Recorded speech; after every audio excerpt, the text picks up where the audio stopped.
My name is Kristen Sharpe. I'm a survivor, I'm an entrepreneur, and I'm an overcomer. My story, from what I remember, is, growing up with witnessing domestic violence. And I feel like for people to understand what domestic violence is, and for those who may have children in their home, if they are in an unhealthy relationship, growing up with domestic violence literally changed my life. And I remember as a young girl saying, I would never get into an unhealthy relationship. That would never be me, until I found myself in an unhealthy relationship. I remember as a little girl hiding in my closet and being afraid of what was happening outside of my bedroom doors. I remember hearing yelling and screaming and things crashing and being so terrified of what was happening outside of those doors. I didn't know what to do. I was a helpless child, just afraid. And really, quite honestly, I felt silenced because I didn't know what to do or how to ask for help, or let alone tell my teachers or any other people in my life, because I didn't know if this was something that other people were dealing with or this was something that happened to all families. And so growing up, I kind of was silenced in terms of what to talk about.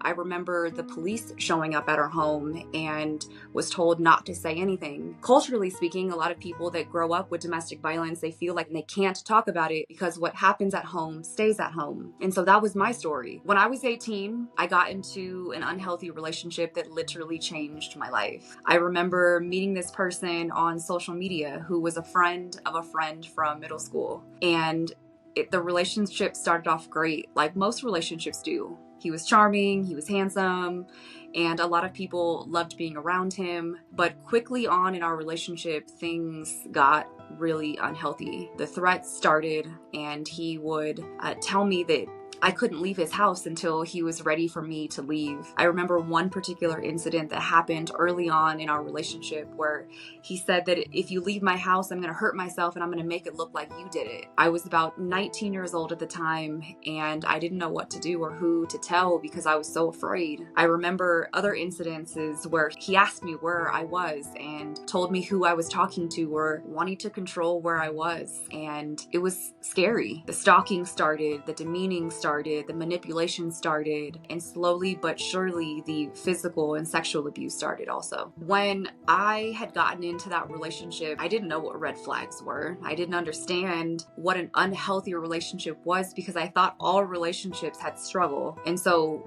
it took me literally years to identify what red flags were, and some of them that now looking back at that relationship, from controlling or being manipulative or telling you that you're not worthy of love or no one was ever going to love you, or telling you that you were ugly and fat, or, just putting you down, whether it's verbally or taking advantage of your body. We talk about consent all the time, or, women learn about consent, but really, does that apply to relationships? Does it apply to your boyfriend or partner? When I was in that relationship, I had no idea what boundaries were. I had no idea what healthy communication was because all I knew was screaming and yelling. I didn't understand that in a healthy relationship, you're supposed to talk about your problems or your challenges. Instead, there wasn't any of that. It was just screaming or yelling or putting me down or telling me that I wasn't beautiful. And I started to believe it. When you're told many times over and over again that you're ugly, that you're stupid, that you're worthless, that no one is ever going to love you, that you start believing it. If someone who truly cares about you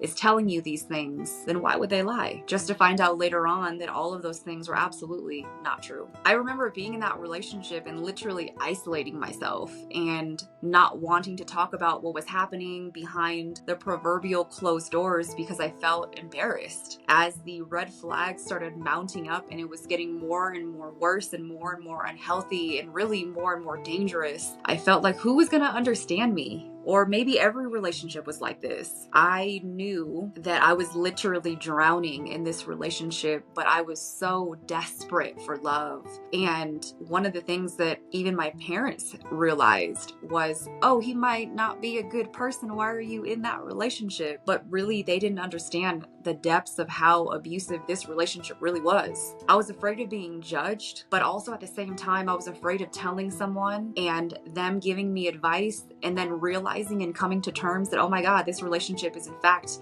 going to be incredibly dangerous, even more dangerous than it is if I don't leave. I knew and I felt really in my gut that this relationship was spiraling out of control, but I had no idea how to get out because I was afraid. I remember when that person and I were living together for just a brief stint of time. I remember that I tried leaving and packing up my stuff, and I remember trying to get everything out before he got home. And when he got home, he literally took my stuff and shattered it against the wall. That literally caused me to be even more afraid of leaving. And literally, who was I going to tell? Am I ready to leave? On average, it takes about 7 times before a survivor leaves a relationship. And I can probably tell you that it took me way more times than 7 times to actually leave, because he would tell me that people were watching me or he was watching me. I remember getting a phone call where I was literally in my driveway of my parents' house, and I got a phone call and he said, "Hey, I know that you're wearing this, that, and the other." And I literally looked up and down the street and I said, "Well, where are you?" And then he responded with, "You don't got to worry about it. I got eyes on you." I was so incredibly afraid that I didn't even want to go outside. I didn't want to be around people.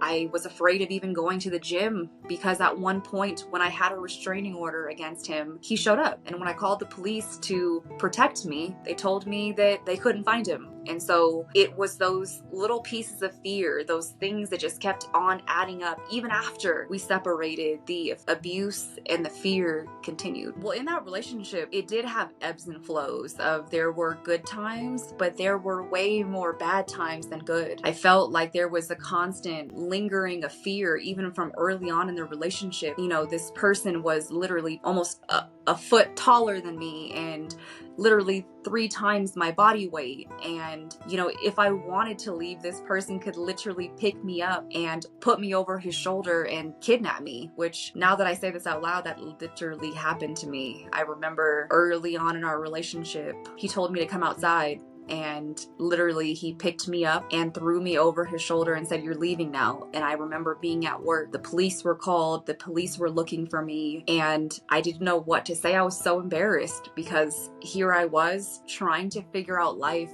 trying to figure out my own value. And during the course of that 3-year relationship, most of it was abusive. Most of it was unhealthy. I think I was just chasing someone to love me. And unfortunately, the person that I decided to choose was that person. And really, the entire course of the relationship was toxic. So we got together when I was about 18 years old.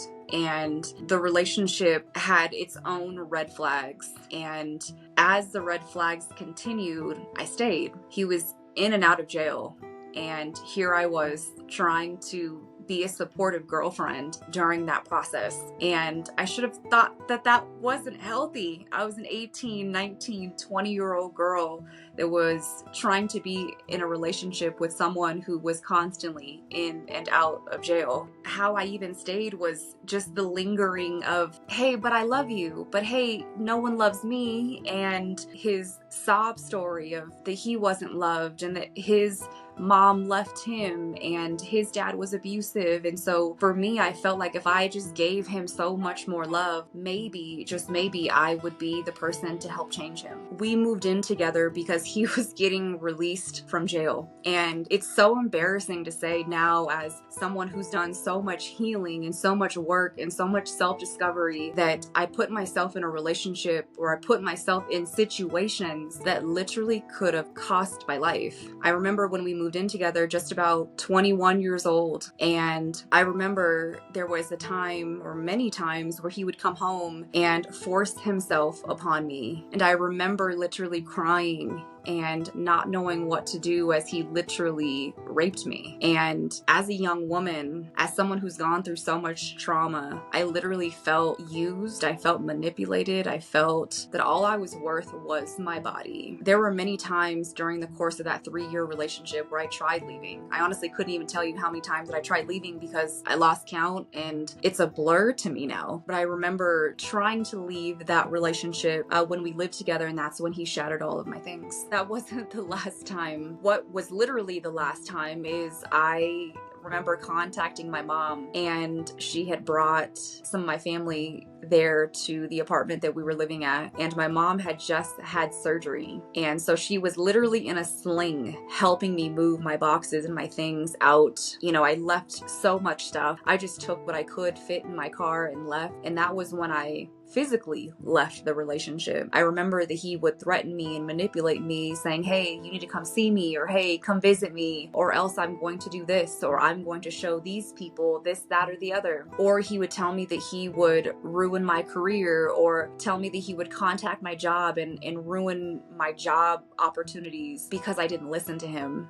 And so the final straw was when he bit my arm, where my now tattoo is. He literally bit my arm, and literally it caused my skin to literally swell up and bruise, and that moment literally was my tipping point. Now keep in mind, I've been strangled, I've been raped, he's kidnapped me, and I've literally undergone every form of abuse that someone could possibly go through. But him biting my arm, I literally heard God's voice, and I heard the words, if you stay in this relationship, your life will continue spiraling out of control. At that moment, I sat my mom down in my childhood bedroom, and I told her what happened. Now keep in mind, my mom is a survivor of DV.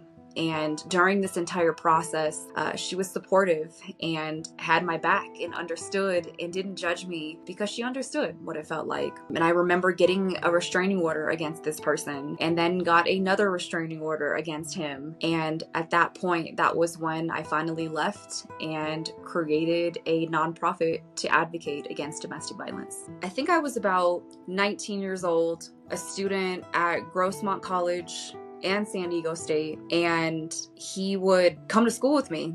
He would drop me off at school. He would stalk me while I was at school. And one of the times I had met him off campus, but right by campus, we were sitting in my car at the time, and the conversation turned into an argument, which turned into him leaning over and putting his hands around my neck and strangling me. And that happened multiple times. And what's sad is I couldn't even tell you how many times that happened. I remember one time he suffocated me with a pillow when we were living together. And if anyone has ever felt that sense of, oh my gosh, my life is literally about to end, this was that moment for me. I remember it felt like my life was flashing before me. I felt my breathing slowing down. I felt just the fear, but almost like the acceptance of this is my story and this is how I'm going out. I remember being in that apartment and him putting a pillow over my face and suffocating me. And if you're wondering like what even stemmed, why did that even happen? I couldn't even tell you,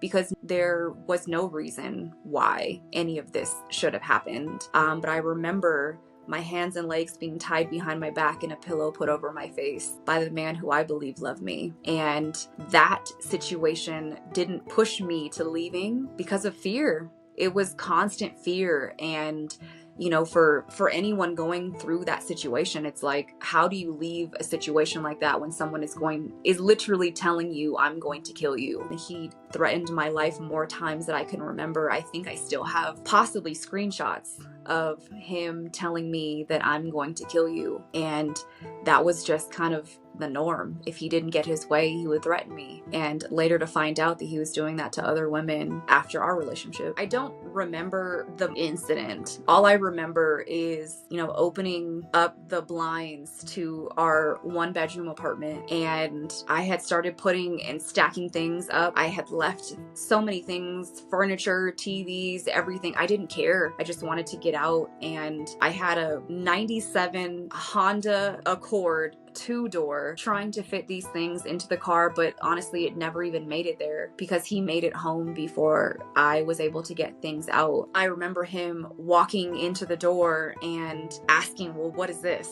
And I just wanted to leave. I just wanted it to be over. I just wanted it to be done. And I remember in that situation, he was like, you're not going anywhere. And he closed the door and closed the blinds. And I remember screaming. And there were so many incidences where I could have screamed, but I felt silent. silence. I felt like I didn't have a voice. And I remember hearing other people who lived in that apartment complex saying, help that woman, help that woman. And I remember the police knocking on the door of the apartment and the lights were out and we hid in the bedroom. And I remember him saying, you're not going to say anything. We're going to sit here until they leave. And I felt like that little girl again, the police showing up and not saying anything because I was afraid. And I remember in that situation going into the bathroom and pulling out a bottle of pills like I need to get out. We were living on the second story of an apartment and I remember looking down to see, okay, if I decide to jump out of this window because this is the only way out, I will probably break my legs. I will probably break something jumping off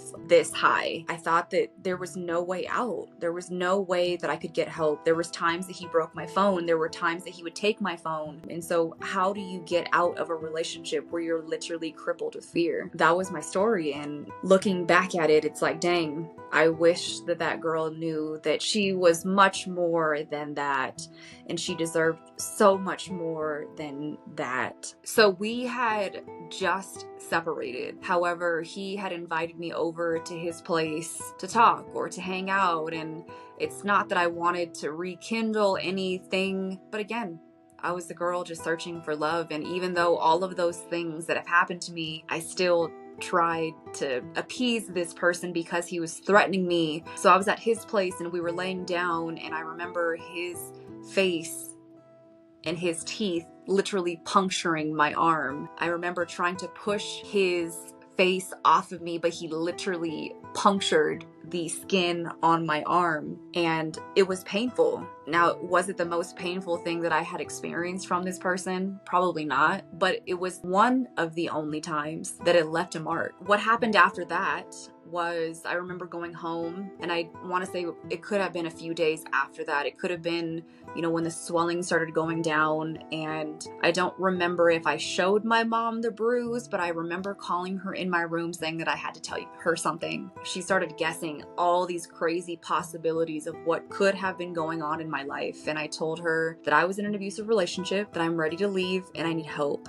And so she had suggested getting a restraining order, which she took me down to the San Diego courthouse and we filed for a restraining order. And so literally 11 days after I got a restraining order against this person, I decided to share my story on social media and let the world read my restraining order.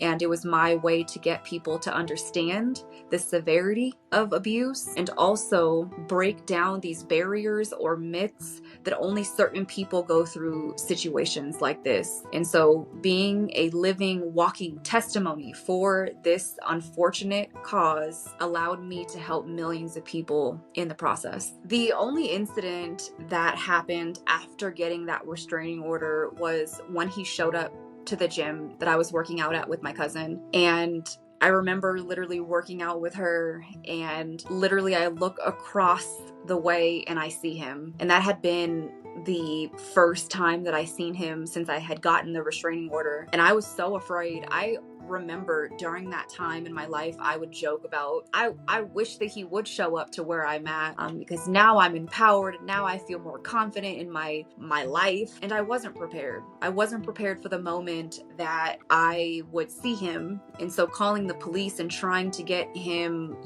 reported for breaking the restraining order and nothing happening after that, like that really was so discouraging. After everything that happened to me, when I finally was ready to press charges and talk about it and try to get justice for the crimes that he committed against me, I remember talking to our city attorney's office and they told me that I waited too long. They told me that I couldn't do anything. They told me because I dropped the restraining order early on in the relationship that the jury wouldn't believe me if I now, wanted to press charges on him. So I went years, literally years, without seeing justice. And I just had to accept that this was my story and it wasn't about him. It was never about him. Honestly, it was about creating awareness and giving people the opportunity to learn and hear and understand and relate to my story, because I feel like so many people out there get it. I found out it probably had been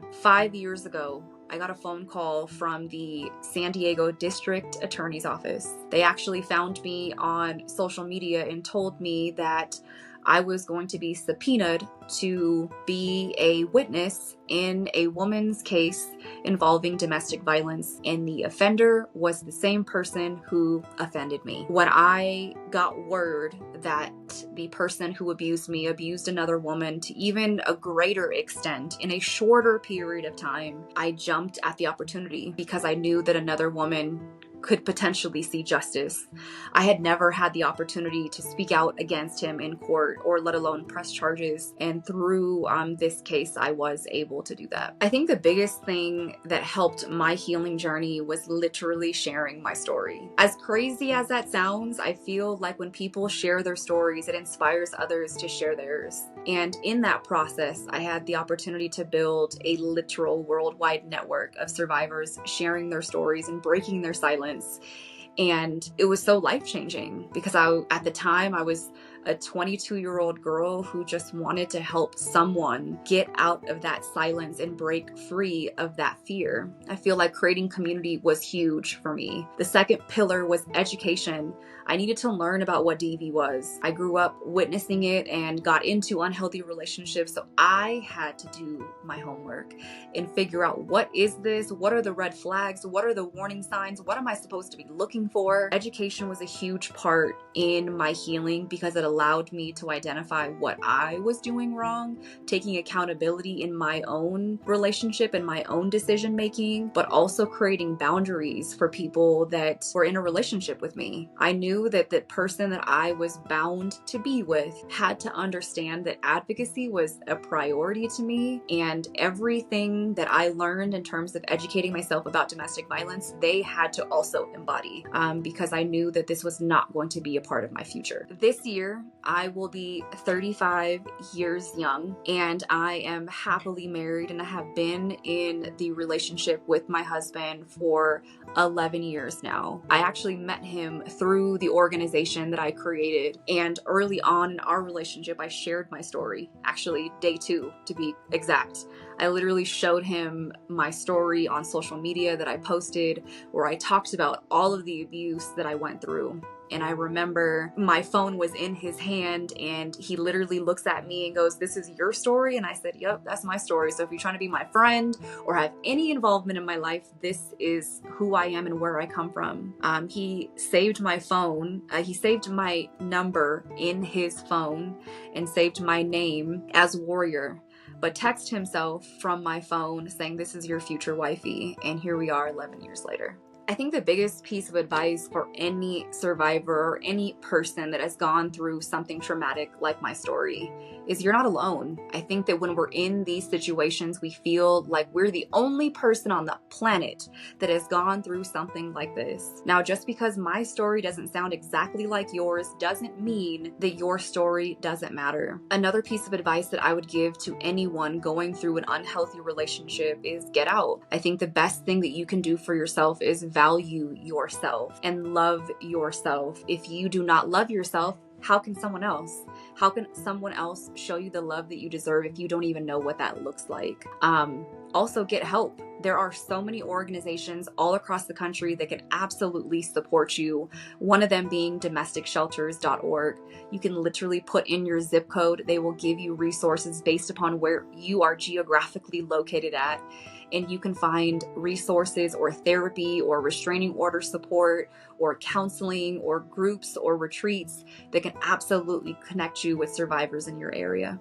I remember telling my dad what happened. And even to this day, even though it happened nearly a decade ago, it's still hard to bring this chapter up because my dad had and has a hard time hearing that I went through so much trauma and so much pain. But I feel like the best piece of advice that I gave him that I wholeheartedly still believe firmly is that, a dad's or a parent's or a family member's or a brother's first reaction to hearing something traumatic like this is, "I'm gonna go get him." And my piece of advice is, what's the point? What's the point of losing someone that I care about, meaning your parent or your loved one, over someone who I no longer care about? I'm fortunate that I survived that relationship. And quite honestly, there are so many people that don't. And so if you have a loved one who is going through an unhealthy relationship, I know your first reaction is to judge them or to just tell them, get out. Why don't you get out? You know, after hearing my story, there were so many times that you could have absolutely said the same thing about me. Why didn't you leave? And why didn't you just get out?